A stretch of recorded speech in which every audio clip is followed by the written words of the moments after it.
Well, I don't know about you guys, but Ed Mylett just brought the heat of all heat. This might be one of my top three talks that he's done, even interviews. That was incredible. So I'm going to throw it down to Chad. And Chad, keys to creating wealth in this year. What notes did you take? I mean, we're already three-quarters of the way through the year, and I feel like this last quarter is just going to skyrocket because that was just fire. I'll Man, stop. I'll stop talking and let you talk now. love that. Love Ed Mylett. I mean, he's just, you can just tell he's a genuine, authentic, transparent, incredible person, and the world needs more people like him. And so it's great that we get to see him and follow him because we can become more like him.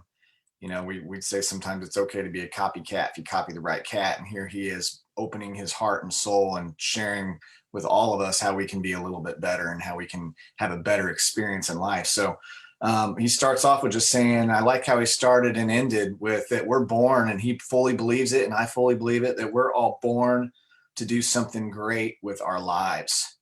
And I had I was blessed growing up because I had parents that told me that I could be and do anything as I was growing up. And so that was just my life experience. But getting involved in this industry of network marketing, I've learned very quickly that my experience isn't everyone's experience. And a lot of times people come into this business and they've never heard the words, I'm proud of you, or that you're great. And they've heard horrible things like, you know, you're never going to amount to anything, or why did my wife has even heard, really negative things from her parents, and it took her decades to work through. And so I understand now that everyone's experience is a little bit different. And so what's great though is we bring ourselves together here, we have this family where we can believe in each other and we can lift each other up and we can encourage each other. So we're all born though with a specific calling and destiny. Um, I love how he said, talk to each other more than at each other. Man, I think we live in such a culture, especially in these times, where we just want to be heard so much more than we want to listen. And the challenge is that God didn't give us one ear and two mouths. He gave us one mouth and two ears. So to me, that means we should listen twice as much as we talk. And I think that's why we have the two ears in the one mouth instead of the opposite way around. So, and that's hard. That takes some discipline. It takes some intentionality, and it takes really honestly valuing what others have to say and what others have to offer. So I love that he said that.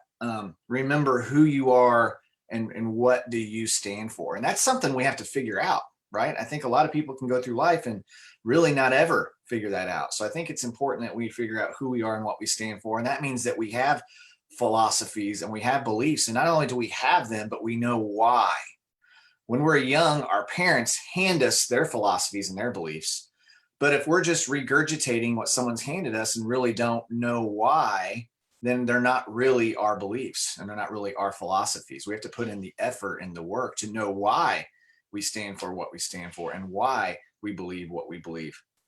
The next one was when he's just talking about diversity. And I love how he says, human beings are gifts. So open them up. And when he said open them up, I thought about, how it's a true, if you want to separate yourself from the masses, take the time and the energy to ask people questions and just listen. Everybody, no matter who they are, what age they are, they have something to offer us, something to impact us and add value to our lives. We just have to ask the right questions to people. John Maxwell is an expert at this. He's always asking, even now in his 70s, he's still asking questions all the time to learn, for this purpose of learning from other people. So that one, I love to find something new to experience. I think we have to disrupt our routine, a lot of times. And I heard one time, if it's been a long time since you've done something for the first time, then it's about time. And I love some of his ideas like, hey, get some sleeping bags on the living room floor, camp out with your spouse. That would be just something crazy, right?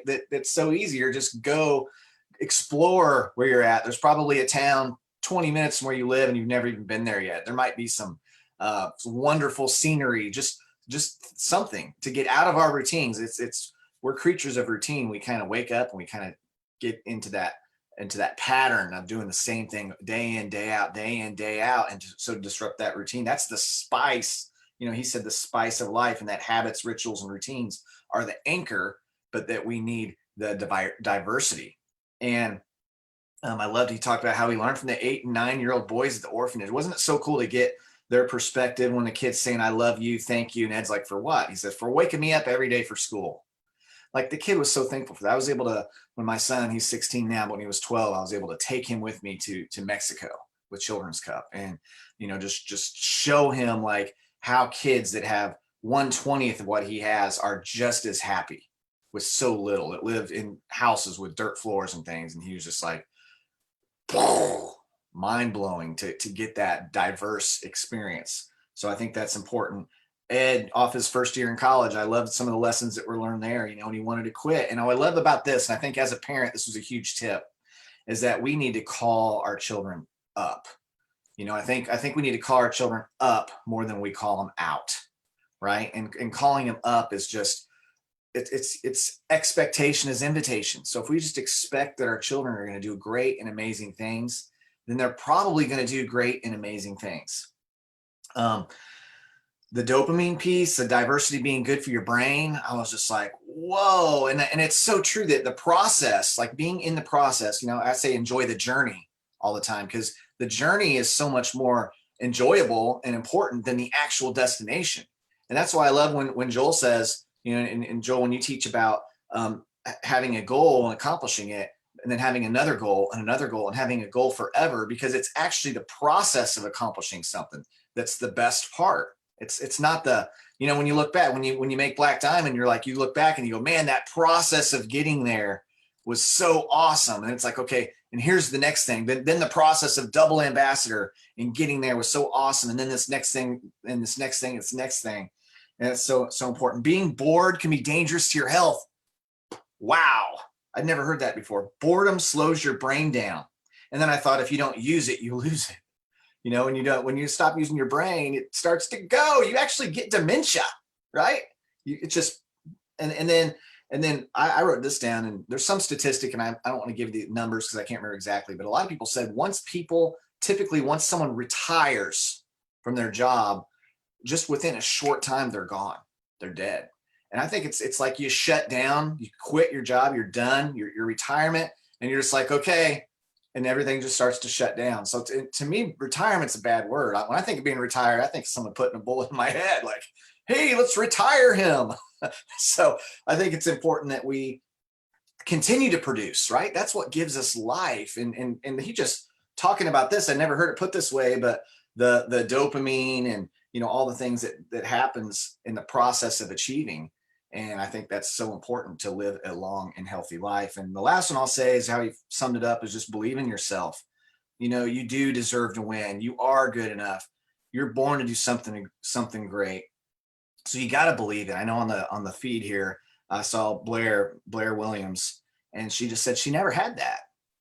And think about that. She represents one of millions that never had anyone believe in them and just say, you can do this. You can be greater. Your best days are ahead of you, and anything is possible. So let's be those beacons of light. Let's be those lighthouses in people's worlds. And, it's just a crazy, awesome life experience that we get to do this together. We get to do this company together, and we get to do life together and all this technology, and learn from people like Ed Mylett, who's dedicating his life to help everyone become their best self. And so I know I just went a little long, but I'm fired up this morning, Joel. This was amazing.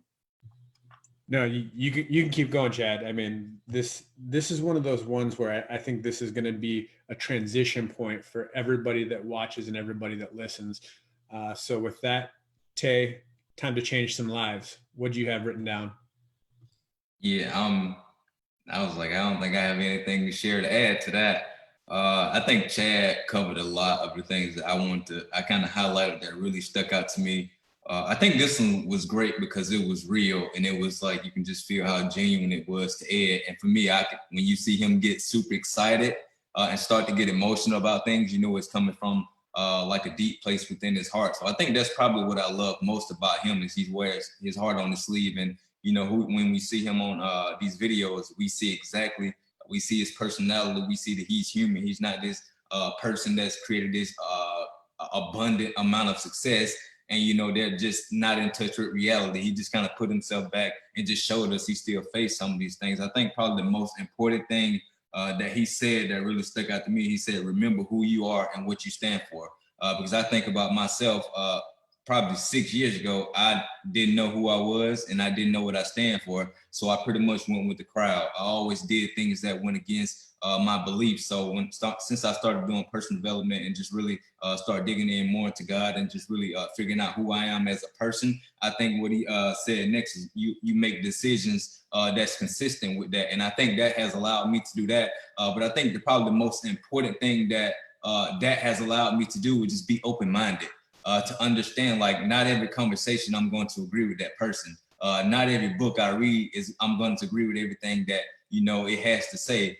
So it kind of forces me to like listen with a filter. Like, you don't have to believe it, but you can listen to that person. You can hear that person out. And I think that's what I love most about it, because it do keep you open-minded. And like you said, like, people give you experiences. If you're not willing to listen to people that you disagree with, how can you know the other side of it? So for me, it's about having that open mind and also just understanding things from a different perspective, where you're not just going because you are against it, because you've heard it and you're confident enough in what you believe in that you are willing to listen to those people. So I think I love that probably more than anything. Then the second thing he talked about, and Chad spoke on it as well, and he said human beings are gifts. Then he said chase diversity. And to me, it made me think about the quote, people don't care how much you know until they know how much you care. And I think that's me. I've become that person where if I get in a room and I just love talking about people, and I think I love to hear stories because it reminds me of that point when I first got started and I came into a room, didn't know anybody, and I was kind of shy to myself. And I know what that felt like. So for me, when I see people in these situations, I love to go up and talk to those people. And I love to have conversations with those people because it gives, for me, it gives me a new experience to get to know their story. But at the same time, for some reason, I love to talk about people because it's things that I latch on to within their story.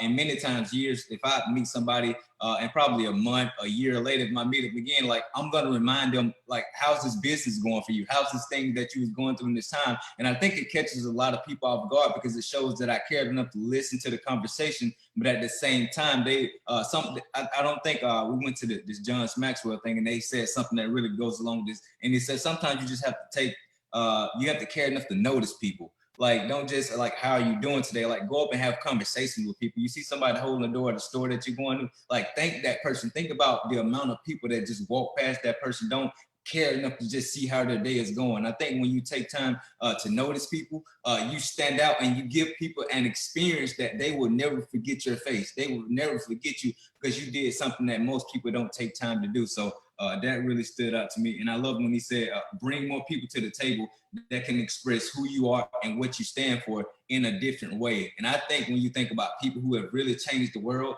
they didn't change it with one particular people group. They changed it with a diverse people group of people that supported what they believe in and what they stood for. So I think with our business, we have to be the same way. I think that's what I love about It Works so much, because we just have people from different fields of just work, college, education, whatever the case. We have such a diverse crowd, and we're so open to sharing what we're doing, the tips and everything that we're doing. And we always just give people that platform that brings people up and allow them to do that. So I think that's what I love most about It Works, because they're not just saying like you should go out and do these things. They are an example of actually doing these things and doing it consistently over the years. And then one of the things that he also shared, I love this because I think I fit in this group, but I love the fact that he said you have to be creative with it. And he talked about having habits, rituals, and routines. Like, I have those, but they're pretty consistent and I don't really sway away from it. So he was like, you got to get creative with it. So for me, I got to figure out ways, how can I not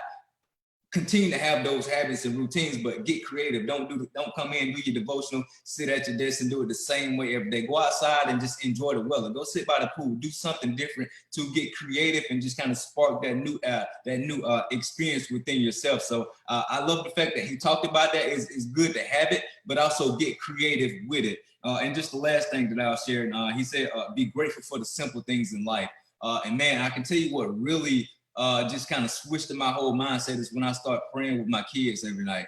And that just kind of brought me back to really just like the simple thing. Because when I pray with my kids, you're not praying these crazy prayers. Like I literally, when I sit down and pray with my kids, I have them to like actually sit down and pray. And I hear the things that they care about. And they don't care about the big dreams and the big goals. Like they care about like the little things. Like Riley just want his brother to sleep in his bed all night long with him. And that's like, sounds like, it sounds crazy, but that's one simple thing. Like, I just want my brother to be here. I don't want him to leave the room because I don't want to be alone. So for me, just hearing these little prayers kind of remind me of the things that they're really going through and not opposed to the big things. So for me, I think that really just kept me kind of grounded and understanding, like sometimes you have to see things from a kid's perspective. Sometimes you have to get back to that level of understanding, like, yeah, the big things do matter, but the simple things in life, that is what truly just shapes us and give us these experiences. So I think that one stuck out to me the most because he shared his story about working at that kids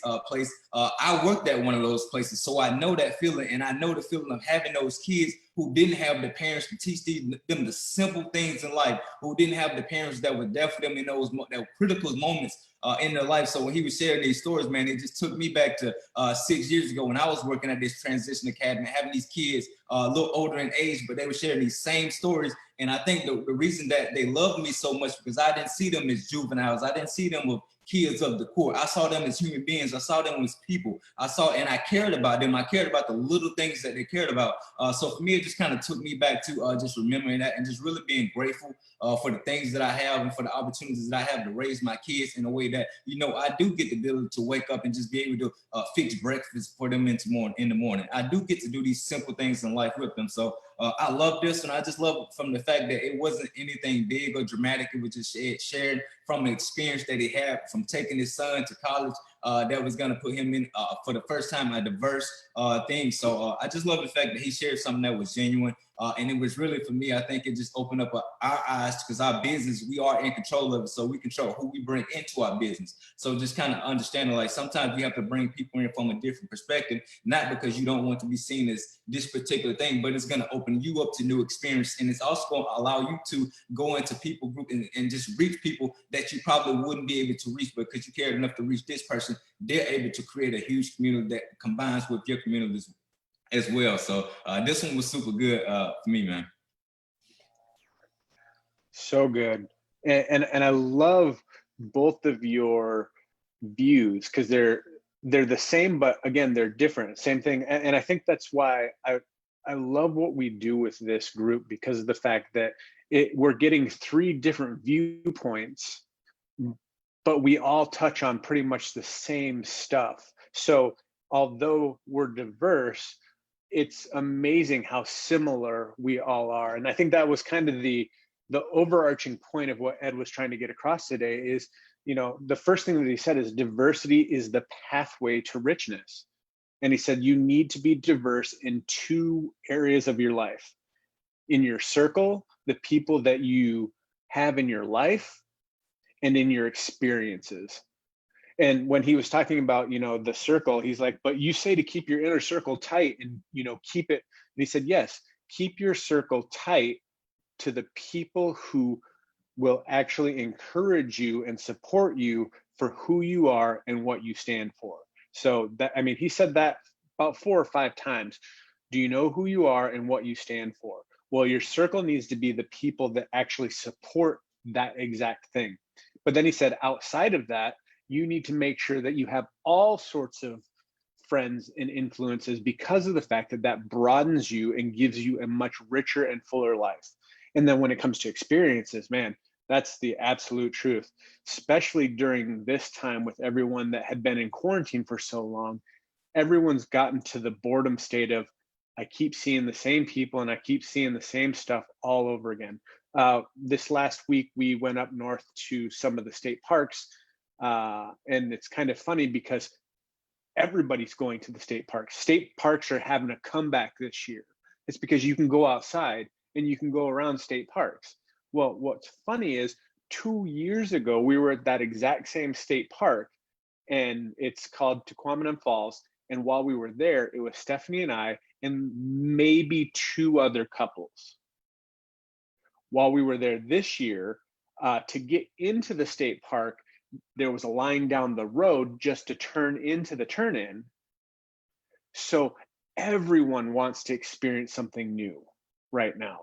So people that have never gone out and gone places before are starting to go out. Guys, richness in life comes from new experiences. I love how you guys both chimed in on human beings are a gift. Absolutely. God created us for a reason, and it was to be a gift to other people, not a gift to ourselves, a gift to other people. He also commented on, how to do these things for free, because, maybe people have been let go from their jobs and they don't have the finances to go out and have these experiences. Well, guess what? Going to a park is free. Going on a walk in a different area is free. Having a conversation is free. That's what's so amazing is if you want to change up your thought process, go talk to somebody who's different than you. I also love how he said one of the things that we have that's going against us is our technology and our social media. It's trying to keep us within our bubble, within our comfort zone. Your phone is programmed to send you what you already want to see. So you have to make it a point to break out of that to do something different. So don't get a limited slice of life based on the things that are being presented to you. Go out and find something new to experience. I love how you guys both touched on habits, rituals, and routines. If you have habits, rituals, and routines, you have a foundation from which you can expand upon. Don't let the habits, rituals, and routines become your life, because there's no spice of life. He said spice of life a couple times, and I love that because it's something you've probably heard from your parents, from your grandparents. The thing is that you have to force yourself into variety. We are pre-programmed to not seek out variety, to not seek out difference, to not seek out change. The number one thing that we want in our life is security and comfort, and none of that comes from going outside of your bubble. You want to stay inside of your bubble because it's comfortable, it's good, it's what you know, and it's what you love. And so you surround yourself with the people that are most like you. Well, if you want to stay small, then you're going to have to not stay in your circle. See if I said that right. If you don't want to stay small, you have to get outside of your circle and get other thoughts, because you're surrounding yourself with people just like you. Multiple thought leaders and multiple, personal development people have said, you are the average of the 5 people that you hang out with. So maybe take a look at the 5 people that you're hanging out with and see if that's exactly what you want. The 5 people that you're standing around, do they have the same goals and dreams as you? And do they stand for what you stand for? This one, I've got like big star. Are you a quitter because others are quitters? When his dad came to him when he was at his first year in college and he had a bad season for baseball, and he didn't do what he wanted to do, the team was horrible, and then the guy that recruited him left and the coach left. And so his dad asked him, well, are you a quitter because you have the excuse now because the guy that brought you on board quit? Is that who you want to be known as? Somebody that quits because somebody else quits? Or do you know that you can be successful and that you're better and that you don't need to follow them? That for me was mind-blowing. So are you a quitter because others are quitters? Or do you have the fortitude to see your dreams come through even when others give up their dreams? Man, this is so good. I love that your brain is happier when you're under stress and going for what your goal is than when you hit it. I've said this a couple times. You need to fall in love with the grind. When you fall in love with the activity, you fall in love with the action. When you fall in love with the change, that's when all of the things start to go in motion, because of the fact that it's not the goal that you hit that's the pinnacle. because once that pinnacle happens, they said basically your brain has less excitement and less enjoyment from hitting the goal than from going through and actually trying to achieve the goal.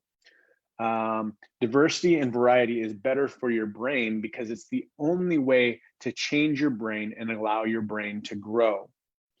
And then the final point that I've got here, and I've got it highlighted, which is how he started and how I want to end it. You were born to do something great.